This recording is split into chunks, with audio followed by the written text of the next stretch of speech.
Welcome back, fellow football fanatics. This is College Football with Sam. Once again, blessed to have Kris Drew on the show to talk about the Rose Bowl and just the amount of fireworks that was if you were an Ohio State fan or if you just really, really hated the Oregon Ducks. And also, of course, we are going to talk about the Cotton Bowl, Ohio State versus Texas, which is, I think, quite the matchup. And Ohio State's favored by 6 points, a pretty sizable point spread, but also very understandable given the run that Ohio State has been on. Just before we get started, how are you doing, Kris? I'm good. No complaints. Obviously having a blast watching Ohio State play in the playoffs. It's the team I cover. It's cool because it gives me like multiple extra weeks to continue to cover this team and kind of, watch the growth unfold because honestly, Sam, that's what it's been. Yeah, I imagine that growth is up, money's up, just everything is going the way of you and all the channels and stuff you do with the Buckeyes winning. So, guys, make sure if you haven't already to check out Kris Drew on Twitter. Just type his name, go to Menace to Sports, subscribe to their page, and look at all the good work that they do. And if you haven't already, please subscribe to my channel, hit the notification bell, share the video around, and also remember to comment your predictions for this game, any thoughts you have, or just comment for the sake of commenting down below, because that way you'll enter in the giveaway we're doing here on College Football with Sam. We have 4 winners, $20 gift card just to anything. It's a Visa, plus a $20 gift card to my merchandise store. 2 winners will be announced at halftime of the Orange Bowl, and 2 winners will be announced at halftime of the Cotton Bowl. So make sure to comment down below for that. And if you want to support the channel and also join the Discord server, the links to those things are in the description and also the pinned comment. So, also, one more thing. Check out the deep dive that I did with Baldfather Betts on the channel. He's a Texas fan, very much like how Kris Drew is an Ohio State fan, but they're both objective, and Baldfather Betts is a winning bettor as well. So, check him out, and the video link to that will be in the description and pinned comment. But what is your thought on the Rose Bowl? On a scale of 1 to 10, how much did that game surprise you? I think 9.5. I thought, I told you beforehand, I expected this game to kind of be a classic. I do know the team, it's hard to beat the same team twice in one year. And a lot of times it's like the interesting, rematch thing. Like if you won the first round, how much do you need to change, or are you going to overthink it going into the second round? And for Ohio State, you lost the first round, so you have to change something up and honestly figure out a way to be more effective, particularly on defense. But I didn't know if Ohio State had this gear on offense. On defense. I knew they had the gear on offense if Ryan Day stopped getting in the way, but I didn't know they had that kind of gear on defense because the first time around, Oregon was able to move the ball with what felt like ease at times. Yeah. Yeah, just So right up and I down the was really field. surprised, Sam. Yeah, I was too. I was actually a little bit more surprised just by how pathetic Oregon's defense was, like especially in terms of coverage. I thought that both defenses would have some matchup edges over the offenses, with Oregon's getting healthier and Jim Knowles making some adjustments, and guys like Cody Simon really turning on that other gear for them as the year went on. But to be down 34-0, Gabriel is like averaging barely over a yard per pass attempt, and Ohio State's doing whatever it wants. That, yeah, for me, definitely like 10 out of 10. Did not see anything close to that coming, for And sure. like this version of Ohio State is the version that people were worried would ruin college football if you're able just to buy all the talent. I know you referenced blue chip ratio a good amount, and Ohio State has the highest blue chip ratio since I started covering the sport this year, paired up with some elite transfers. Guys like Judkins, who, a 3-star coming out of high school, but obviously like profiles as a 5-star now. It just same like this version of Ohio State, I find a tough time, seeing anybody beating them. But it's important to get this version because, like you and I have seen, there is the Michigan version somewhere in there. And I know it's Michigan, and I know that we chalk that up to really it just being, a mental thing. But we've seen the lapses, like against Nebraska, where things got really weird there for a second. And again, the defense, kind of the way they collapsed and folded like a cheap lawn chair against Oregon that first time around. So obviously, like I figured that this version of Ohio State was somewhere in there. I thought that Oregon would, instead of just dropping Birch back off and expecting him to go crazy, I thought they would do unique things to try to get Birch free and try to heat Will Howard up a little bit, given that the offensive line was so different than it was the first time around. But Oregon winning with their game plan, I think the game plan that they went into game one with, and Ohio State was ready and countered every punch and threw haymakers.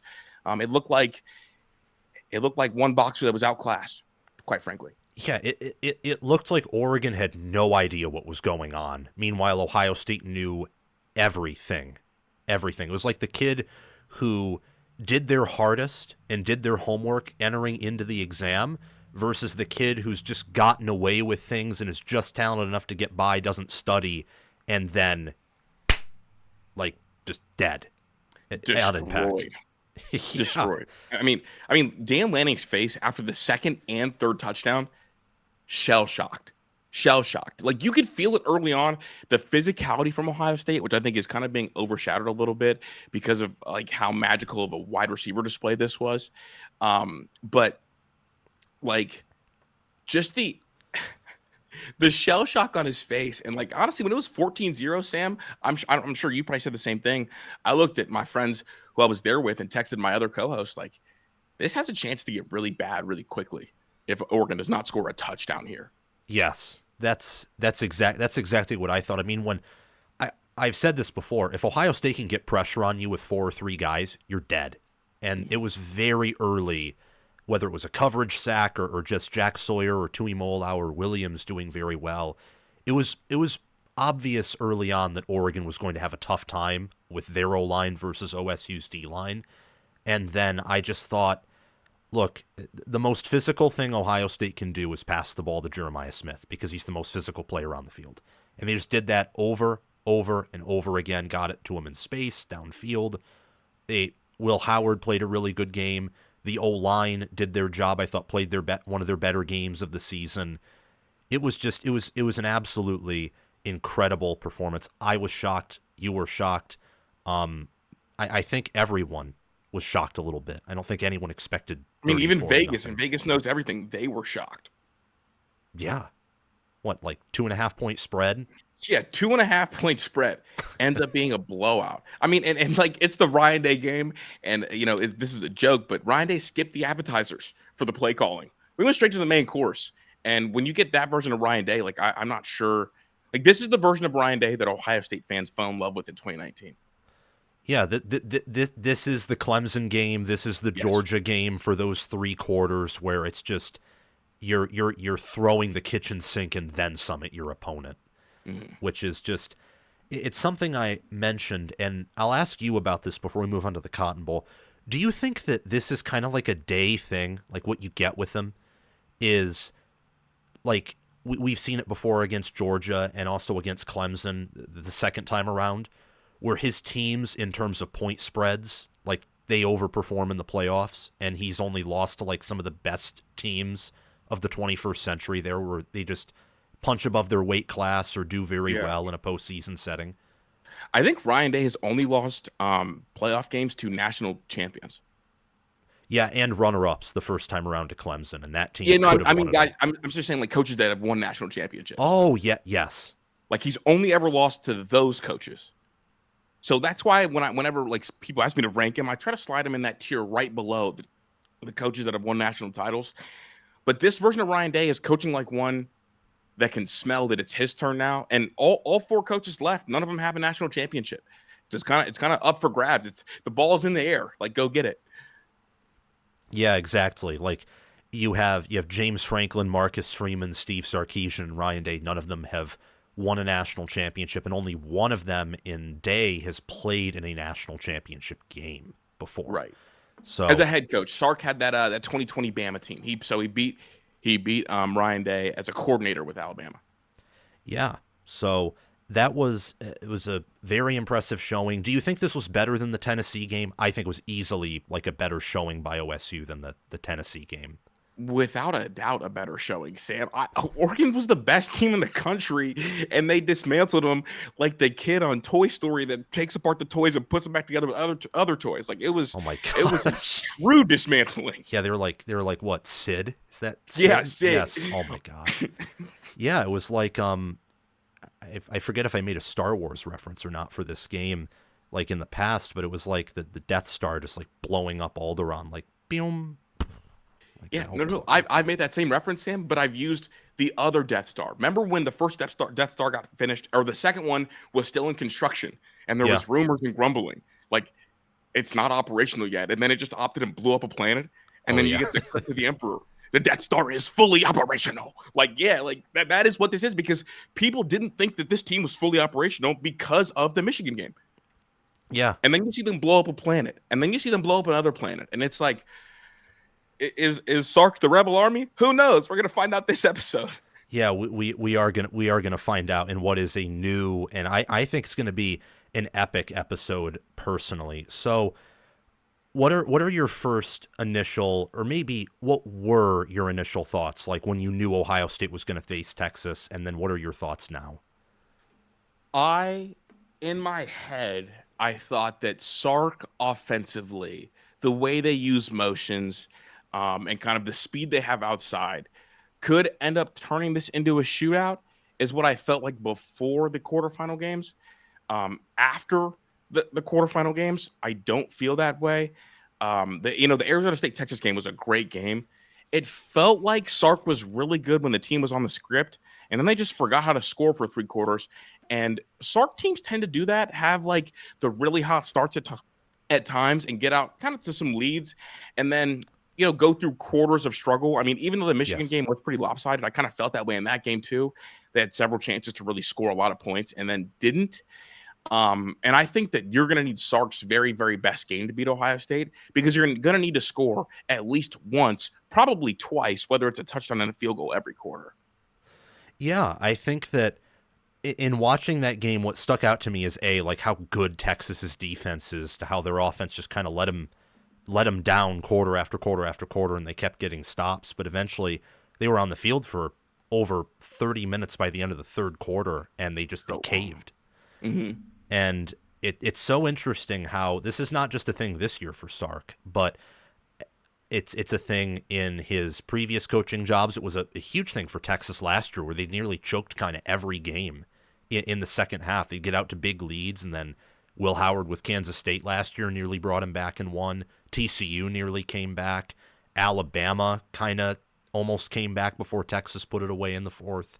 It is interesting, and my thoughts immediately after the game were, okay, Ohio State's going to kill this team based off of that game, their game against Clemson, and some other matchups. But the more I've looked into it, I'm still very convinced Ohio State is going to win.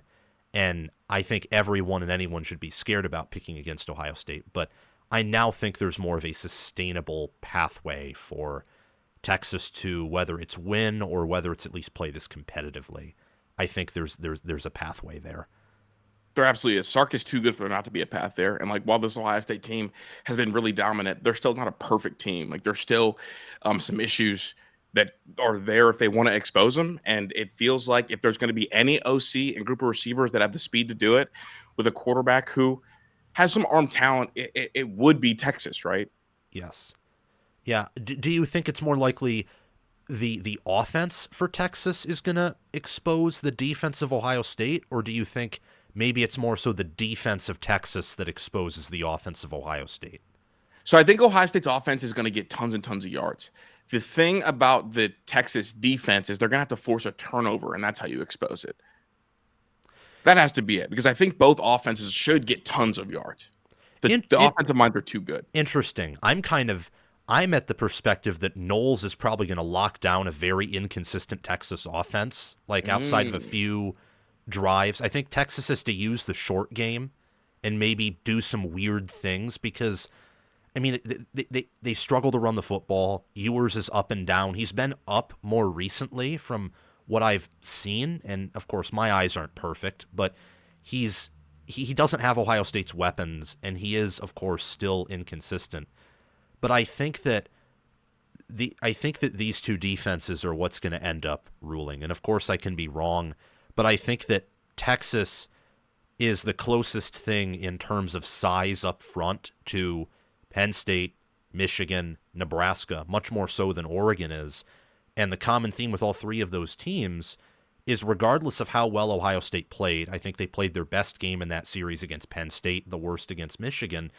All those teams held Ohio State to around 20 points. So I think if Texas's defense brings an A game and they can get some pressure on Howard, maybe make the rushing attack, which, I mean, what do you think? What do you think of the rushing attack right now? Is it kind of just back behind the passing offense? It feels like Ohio State's passing to open up the run. Yeah, that was Ryan Day's greatest strength, right? Like Ryan Day was throw first to get the run going, and I think honestly, Jim Harbaugh in Michigan did some irreversible damage to him, or made him feel like he had to use the run game, or else he's a soft team.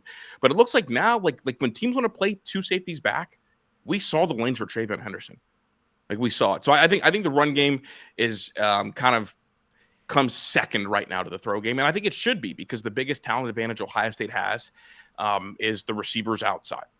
Yeah, I think that is a perfect summary. It's what made the rushing attack have the success it did against Tennessee and Oregon. Is it came second, and Ohio State just came out throwing it around, and we're going to keep you honest on the ground. I think that with Texas, of course, you gotta. I mean, I think their only hope here is to believe in their front four, maybe their linebackers, to do enough without safety help to make Ohio State one-dimensional in a way. Because if they have to, like, if Ohio State could run on them, then I think game's over right there. Ohio State's going to score, they're going to snowball. But if Texas can maybe do what Michigan or those teams like Nebraska or Penn State at times, and you can, stop the run without having to commit too much to stopping the pass. And of course, it's situational football, but I thought the Penn State game was a pretty good example of Ohio State coaching circles around Penn State. I liked what they did with all the misdirection, the speed options, abusing Penn State's man coverage. I thought that was a game in hindsight to where Ohio State probably played better than I thought at the time. It's just Penn State analytically is pretty good. Well, and the interception and Will Howard not looking great early, it's hard to view that in the same respect as some of the other wins that Ohio State had. Yeah, if you're looking for like a dominant performance, and because like we're all jaded by like Penn State's success over the last 5 years.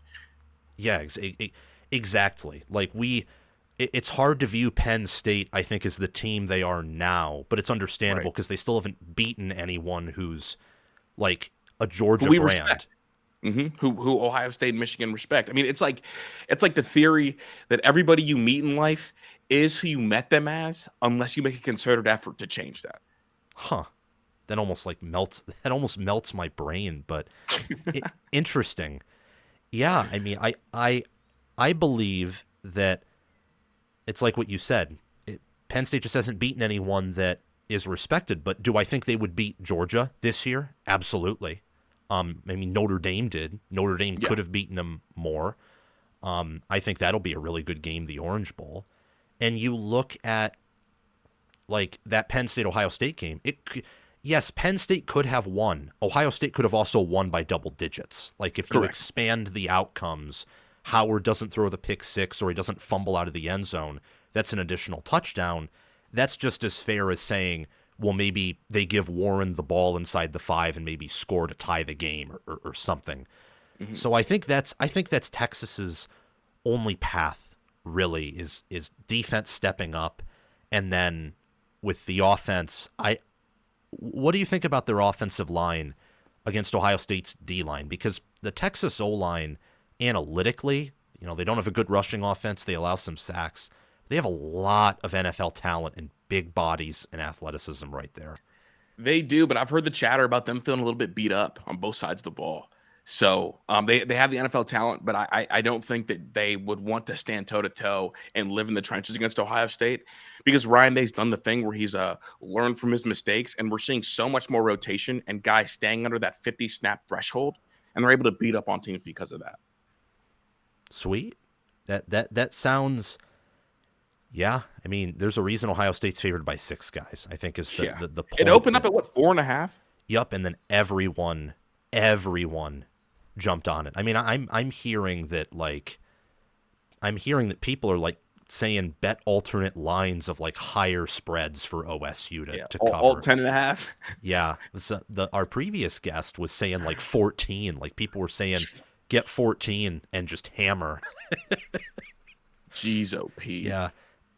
Do you think that is a concern at all? I know sometimes like public perception is overrated when it comes to events like these, but also I do feel like while the Rose Bowl was a debate as to who was going to win, and the public sided a little bit with Oregon here, it does feel like everyone except for some Texas people expect this to be like a foregone conclusion as to who's going to win.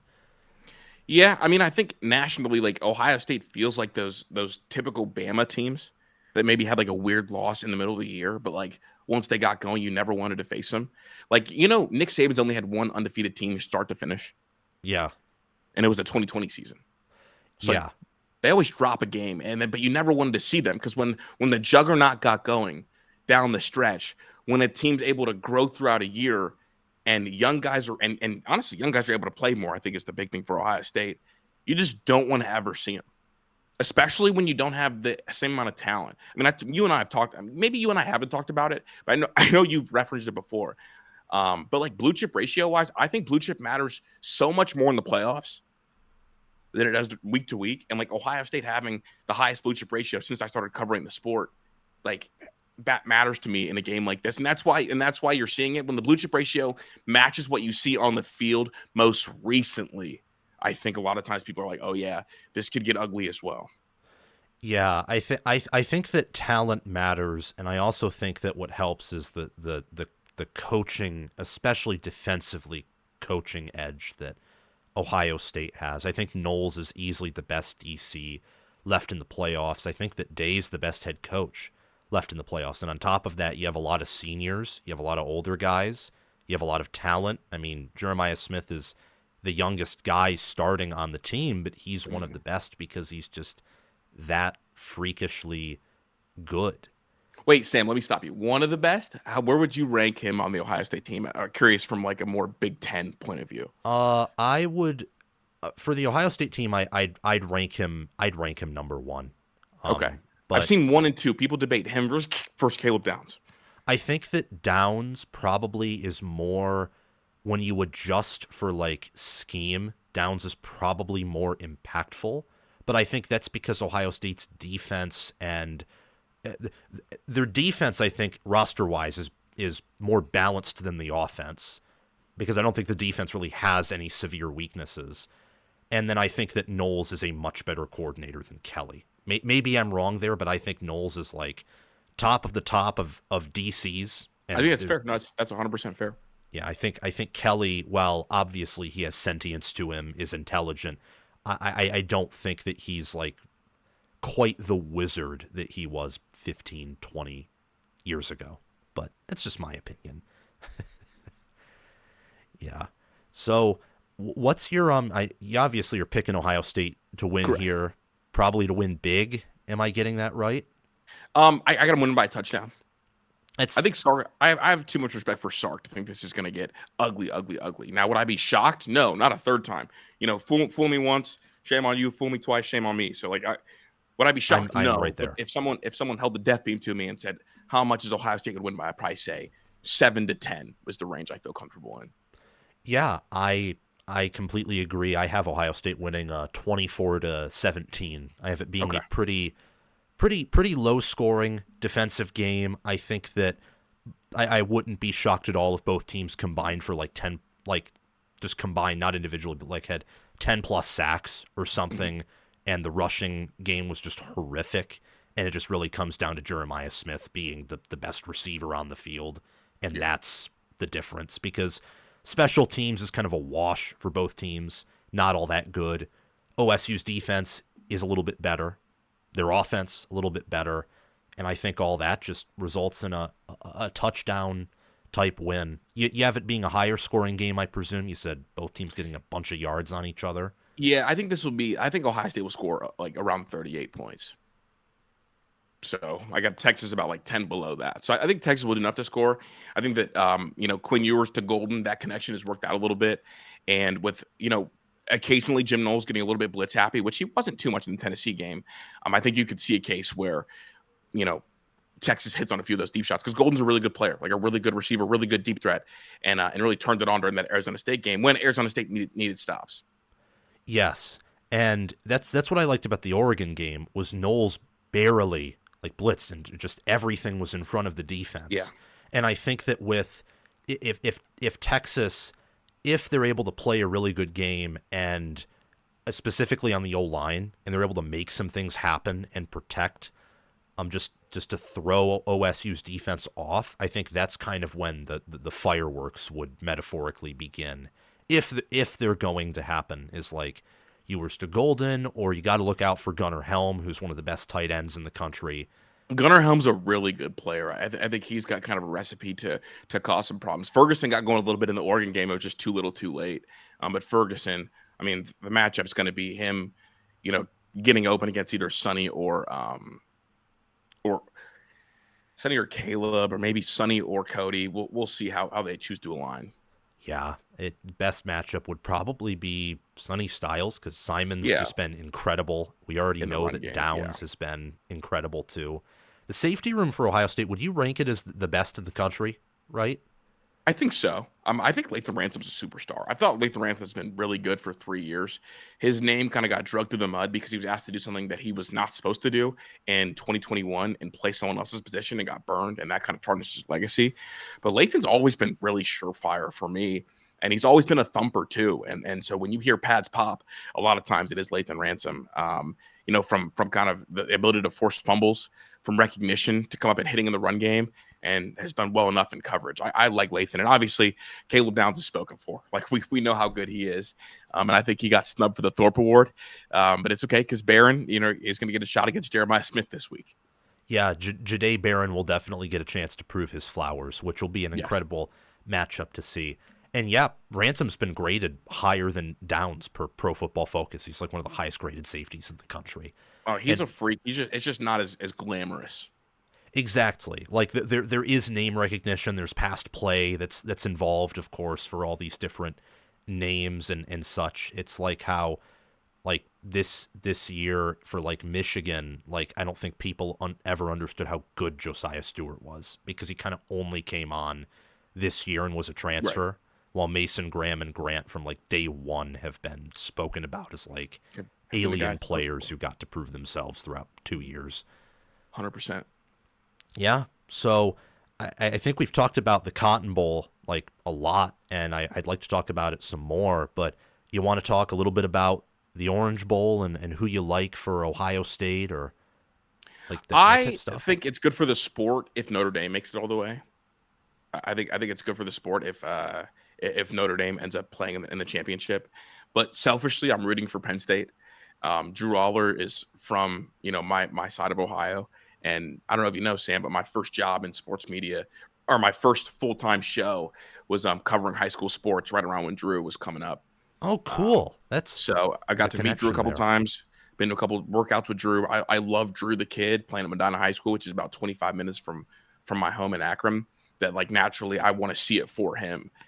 Because the reason I'm into college athletics is because like I'm into like the kids from Ohio that end up, going somewhere and making it big. I think it's the coolest story for me to tell. Yeah. Do you think that with Aller returning in 2025 that he's like a real threat to be the nation's best QB, or do you think that's a little bit overblown? I think maybe not nation's best quarterback in terms of like what like the college side of it, but I think he's got a chance to be. I mean, he should be the favorite to be the number 1 overall pick, which I do think are two different things. I think that's important to separate. Yeah. Before we get more back to the college football stuff, what do you think's like a difference between collegiate best pro prospect? Because I don't really do that much NFL stuff, so I'm curious to see what your thoughts are on that. So collegiately, because windows open and close so fast in the NFL, a lot of times you need effortless power, so it doesn't take you long enough, or it doesn't take a long time from I get the ball out. So like effortless power, which is a combination of release speed, RPMs, and then depth awareness, is the really big thing. You don't need that so much in college because a lot of times in college there's a lot of scheming guys open, and a lot of times like the quarterbacks are really plus athletes, and you're not facing, you know, a group of 5 guys who are all 6'5" and can run 4.6s any given week. So a lot of times, like the recognition thing is something that NFL teams look for, because in college you naturally have more time. Because how many first round defensive ends do you face a season? But like, some teams face none. Exactly, and so that's the big thing for me. Effortless power. That's the big thing for NFL teams. Because outside of that, NFL teams think they can fix everything. And that's why like guys like Dillon Gabriel, who we view as probably one of the best quarterbacks in the sport because he is right now, won't be one of the first 4 quarterbacks taken in the draft. Yeah, because he doesn't have the same ceiling. Right. Doesn't have the same ceiling, doesn't have effortless power, throws a lot of stuff at and around the line of scrimmage. And the NFL values the deep ball because you have to hit 2 or 3 a game to be a real quarterback. And you have to have effortless power to hit those shots, because if you see it and it takes you a little bit to get into your break and release it and it's off target, a lot of times it's too late by then. Yeah, pick turnover, and then that's why that's why I've never been super high on guys like Caleb Williams and Bryce Young. Now, Bryce Young's been putting it together, but Bryce Young in college thrived outside of structure. The NFL loves guys who thrive inside of structure unless they're looking to make a splash and feel like they have the next Pat Mahomes. Yeah, that was a critique of Williams that I kept seeing with him. Not that I know. I literally, guys, for all of you watching, I know next to nothing about the NFL. Like outside of things that translate from college over to the NFL, or some of the basic rules, like you gotta get 2 feet in bounds, which I hope never comes over to college football. That's like basically the only stuff I know. So I personally am of rooting interest for Penn State to like win it all, but I think that I can objectively say it's highly unlikely, especially if they play against Ohio State again. Yeah. I am picking them to beat Notre Dame, but that's with the assumption that Abdul Carter is playing. If he's not, Notre Dame should, because Carter changes their entire defense. That's a huge if. I mean, I think he's probably one of the top 3 defensive players left in the playoffs. Yeah, I mean, it's insane. Like without him, Penn State doesn't have much of a pass rush. Correct. With him, their pass rush is lethal. I mean, we've seen how good Donovan Jackson is, and in that Penn State Ohio State game toward the end, he was beginning to like figure everything out. Carter was, and like really get into the backfield. Like he's a good player. He's an intelligent player, hard worker, and just a freak athlete. And like they need him to do anything in the remaining 2 games, I would say. Where's your lean on the Orange Bowl? I am picking Penn State as well. I'm picking Penn State. I don't think Riley Leonard does enough offensively in this group of backs. And, Notre Dame should have probably given up some bigger explosive plays and got away with a couple balls being dropped. And it took a special teams touchdown and to win the game, to be honest. A special team touchdown and then good situational football for that 50-second little window. I just like Penn State. I think Penn State has what it takes to shut down Notre Dame. Yeah, I feel like Penn State is a very underrated roster, underrated team. I feel like if they can put together their ceiling, they're a team that can win it all. I look at really their D-line, their linebackers, of course, assuming Carter will be in, and I don't see Notre Dame having much success on the ground against that team. I mean, look what they did to, and I know Notre Dame is a much better O-line than Boise, so I don't want to make too many comparisons, but with Carter in the game, Boise was getting like negative yards per carry, like giving up tackle for loss after tackle for loss. I think Penn State can hold Notre Dame to 2 or 3 yards per carry outside of maybe one play. I think that Notre Dame is the coaching edge. I think that after the Sugar Bowl, I'm now extremely high on Marcus Freeman, because to outcoach Kirby like that, outcoached him by a wide margin. Yeah, I mean the offsides was perfect. It was perfectly executed there. It was beautiful. But I think Penn State has the better roster, and I think Penn State's coordinators are comparable to Notre Dame's in a variety of ways. So, I love Al Golden too. He does a really good job. Yeah, I think he's Al Golden versus Kotelnicki should be fun. Oh yeah, I think the big question there is how does Aller handle the blitzes? Because Notre Dame loves to blitz, and Penn State's tackles are not very good at handling blitzes. Yeah. So, that's I think that right there. As for if Ohio State beats Texas, and they move on to the national championship, who do you like for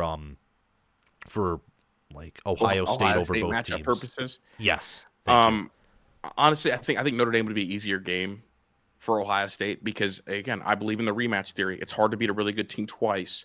And like Penn State, if they were in that game, would be making all the adjustments to try to go all the way out to win that game. And I think Riley Leonard is easier to defend than Drew Aller because he doesn't throw the ball downfield that effectively. It's like a lot of like babysitting him, to me at least, when I watch, when I talk to Zach about the film. So I think Notre Dame would be the easier matchup for Ohio State.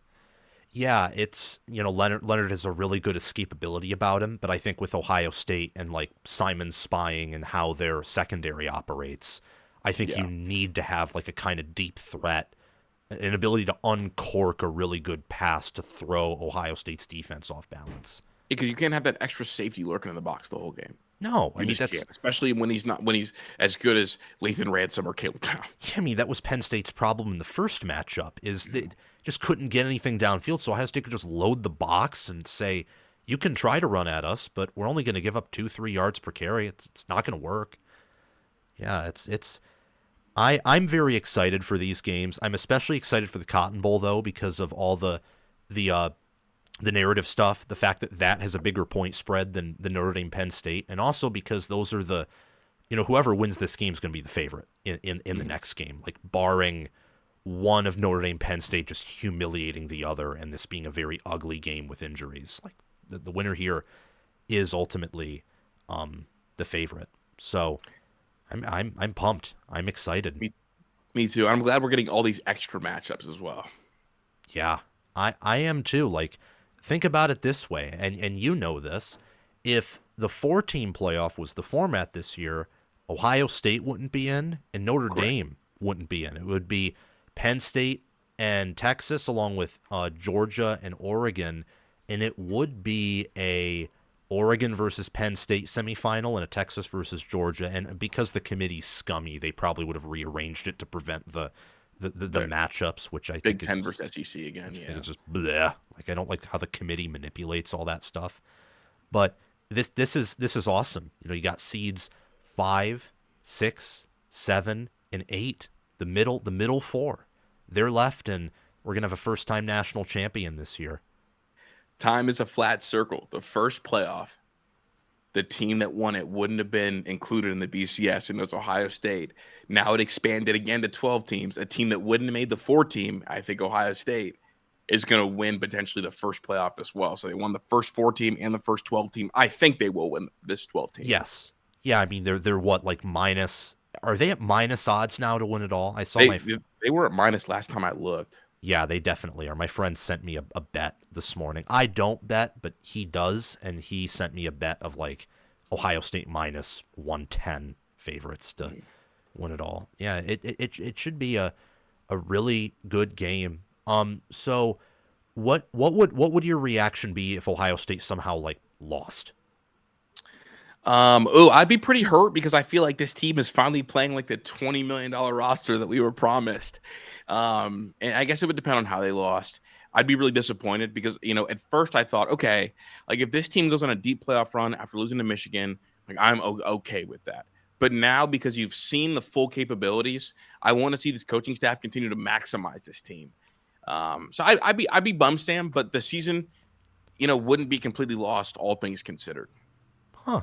I like that. I like that answer.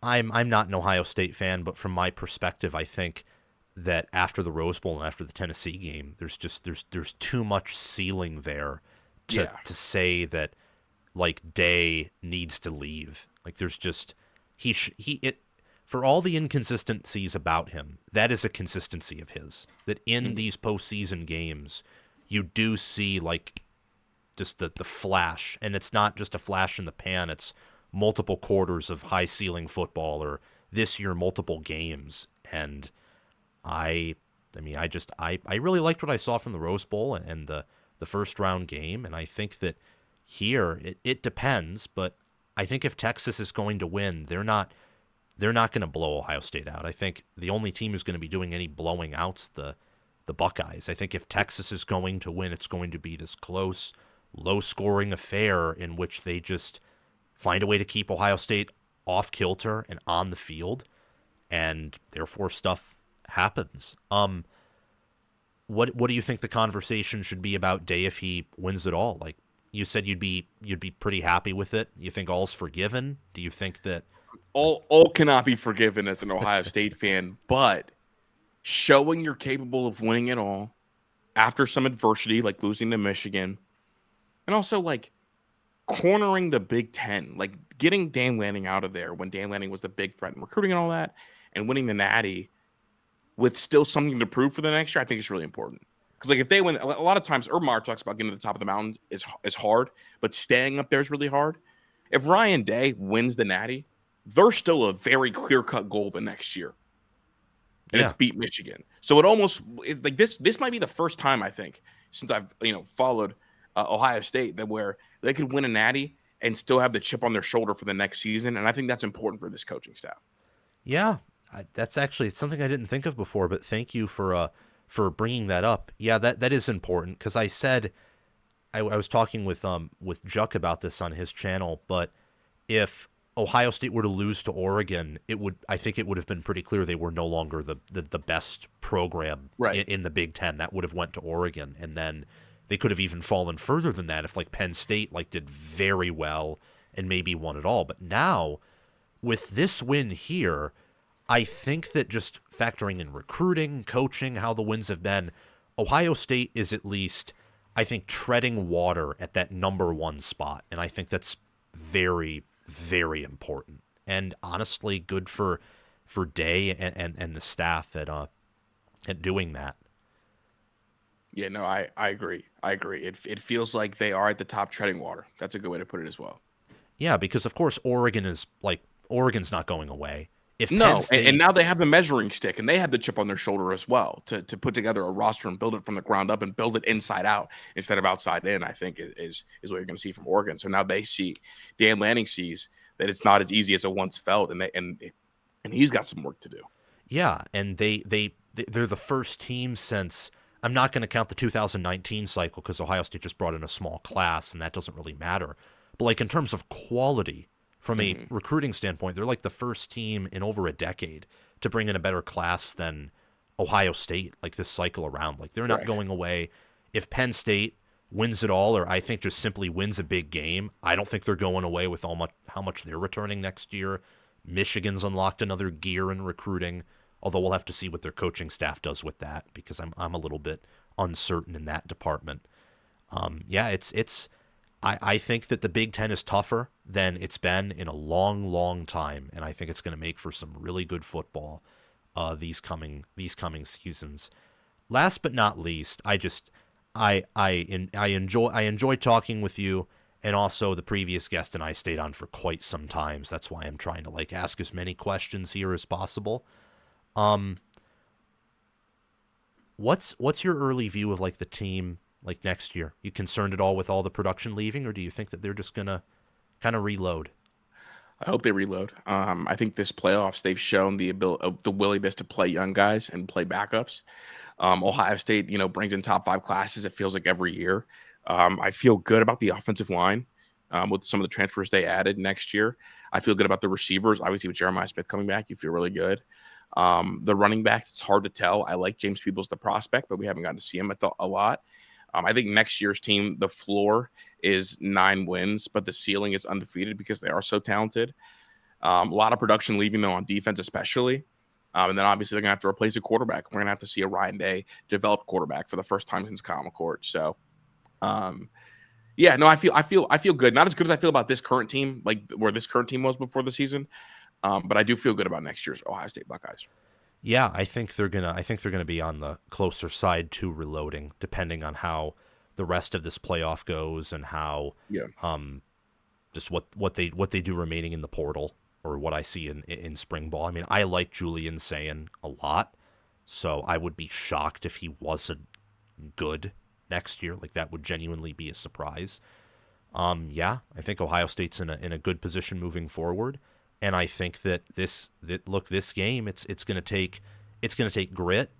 The Cotton Bowl is going to take a lot of tactical, it's going to take a lot of thought. It's going to take a lot of brain power, manpower, speed, physicality. I think that, you and I both have picked Ohio State to win by a touchdown. I'm pretty much sitting here.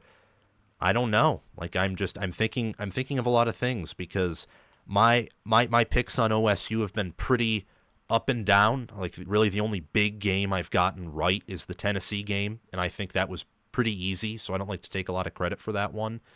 But I think that the only questions I have for this game is, A, how sustainable are the first two games? Like, is it possible to continue to play at like the Rose Bowl level?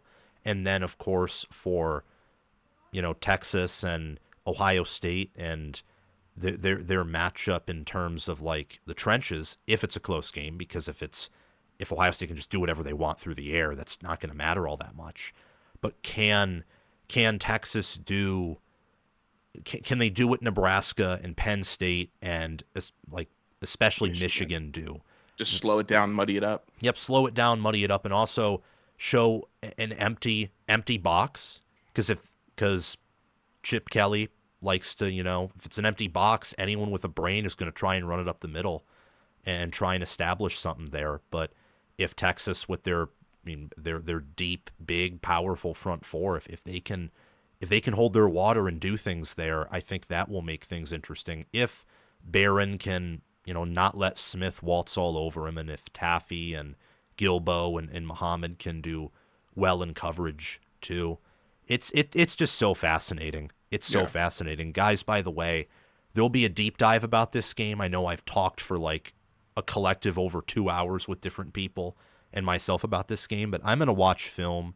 I'm going to go over some analytics for these two teams, and I imagine I'll still pick Ohio State, but I think this is going to be a pretty close game in a different type of test. It'll be a more defensive test, and I think that, look, if Ohio State wins in the fashion I think they'll win in, then I don't think anyone is stopping them unless Franklin decides to stop playing with his food. But he always plays with his food. So. Always playing with it, like he's the terrible twos.